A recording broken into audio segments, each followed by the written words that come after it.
ability to give the appellants, those two people suspended, the alleged offenses in writing and get their response also in writing before punishment was meted out to them.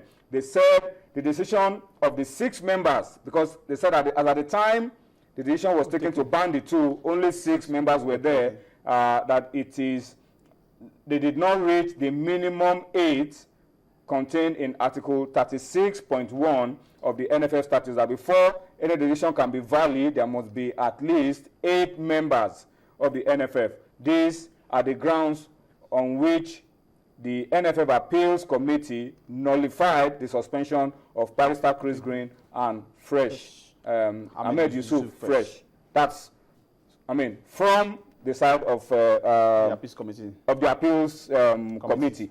Well, let's look at Article 36 of the Nigeria Football Federation statutes. Article 36 of the NFF statutes. That's what you're seeing on your screen. That is the grounds on which the appeal made that decision. It says the executive committee shall not engage in valid debate unless in the presence of 8 of its members. That's what we are saying clearly on your screen, and that's the grounds on which one of the grounds on which the appeals committee said, look, what you did at your meeting yesterday is null and void. But the NFF have a general secretary who is also a lawyer. The chairman of the appeals committee is also a lawyer. Barrister Chris Green, of course, a barrister, is also a man with very good legal training. So these 3 people are engaged in a very serious triangle of arguments about what is legal, what is right, what is a breach, and what is not a breach.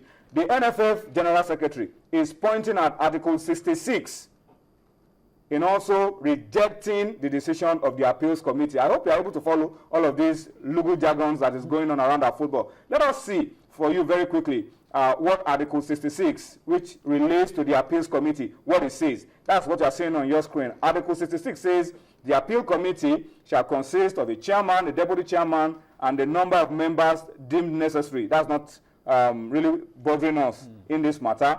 The function of the body shall be governed by the disciplinary code of the NFF.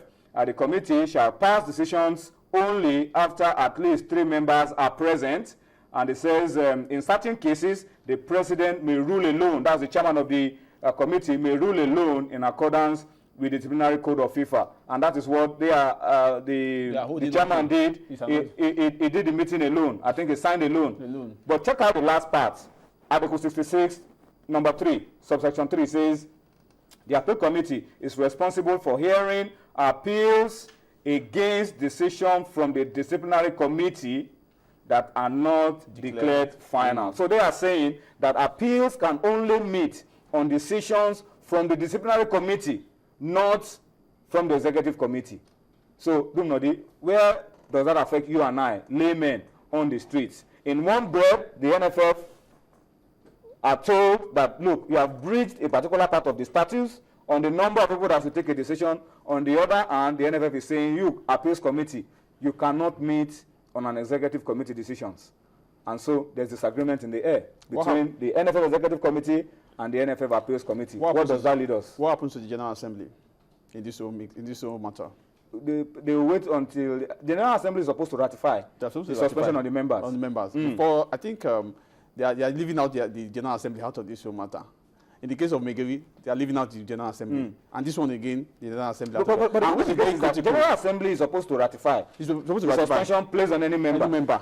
And Megeri, General Assembly has not met up till now. Has not met up. These people probably are looking at the fact that General Assembly will not meet. We are going ahead. But the General Assembly will not be left out because that decision will have to go through General Assembly to ratify. Then whoever is not pleased with the decision of the General Assembly, cannot go to maybe CAS. To CAS. So these are some of the things that they should do. Because these 3 actors are lawyers.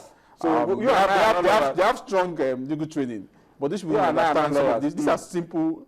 The football rules are interpretations. They are very simple sometimes. They are very simple because I know what they can be simple, but they can also be complicated. Not even complicated. The fact is that somebody is trying to twist the law. But just to add something very quickly before we close this subject and go on to something else. In the case of Taiwo Ogunjobi, the NFF emergency committee, the executive committee, placed a ban on him. He was supposed to go to the Congress. They referred him to the appeals committee. They breach their own laws. That's the challenge you have. And that is where the challenge lies. You break your law, it comes to another day, you want to uphold the same law. So that's just that's the problem with our football. Because we keep doing the same thing, and we take us deeper into crisis. And I begin to imagine why would they just suddenly, the appeal committee will just sit and you discover that the General Assembly has not sat. They should ratify. They should ratify. Even if you take 100 decisions, you can't circumvent or try to go over the General Assembly. To point you back at these same issues, General Assembly sometimes, when they're supposed to meet to ratify decisions, they bypass them. Ogunjobi General Assembly didn't meet. Megiri, no, they met, but they didn't present the matter. It's something as not discussing it. They didn't discuss it, but they met, but not for the matter. They met in other issues. They didn't bring up the Ojibis and Bibotis ban before the General Assembly. So that's just a major challenge here. And I don't know whether the General Assembly go back to this statute and look at it clearly to see what our rules here. One good thing about this crisis is that it helps us to read the rule books. Helps us to read the rule books and understand the interpretation and word for word, so that you understand it, so that you don't miss anything there. Well, if you're watching us and you're a lawyer and you've seen those statutes that we've shown you on the screen and you think you can explain who is right or who is wrong or what your own interpretation is of what is going on, please help us. Feel free to communicate to us via our platforms for feedback on Sports Tonight. Maybe your idea can shed light on what is a little controversial around these decisions and help us to take a decision that will move football forward. And we are really tired of the crisis currently going on and makes us a laughing stock in the presence of everybody. I mean, a ban announced yesterday, uplifted today, and then it is denounced. I mean, it's not pleasant in any way. All right, let's go back to football on the pitch. This time we're taking you to Canada, Nigeria, Mexico. Enjoy the highlights. When we return, we'll talk about the games to be played tonight and tomorrow at the FIFA Under-20 Women's World Cup. He's stood up on the left there, Chris Cuellar. Very much a family business these days. I mentioned his father, Leonardo, who was in charge in Japan 2 years ago. And you saw Leo back on the bench assisting his son. There he is. That's pt.2, who took over the Nigerian Under-20 team last November after plenty of success locally in his country and with the Under-17s. He has a steely determination to win not just today, but indeed a whole tournament. Mexico in the red and black. Nigeria in the white with the green numbers. Well, this is actually a rerun of one of the quarterfinals from 2 years ago in Tokyo. That meeting went to extra time. They have to face the USA and Canada all the time. Samajic looking for the long ball over the top. Keeper out and got to it very well indeed. Danger not over yet though. Oh, fantastic finish.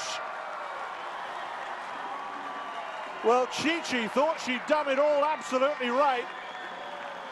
But some Mexican magic in Moncton. No wonder they're applauding on the sidelines.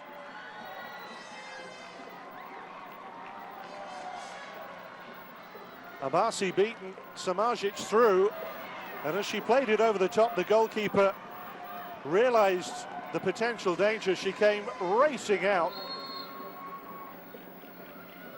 What about this for a finish? Beating goalkeeper and defender.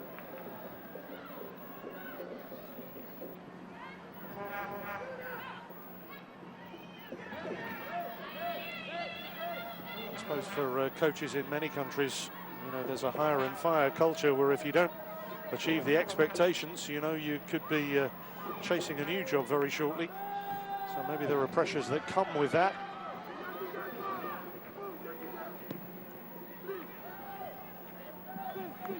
Well, Mexico getting their organisation sorted out defensively here.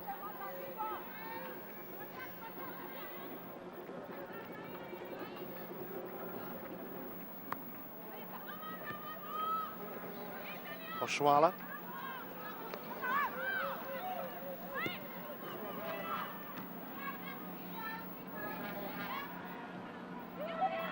bypassing Ayla. This isn't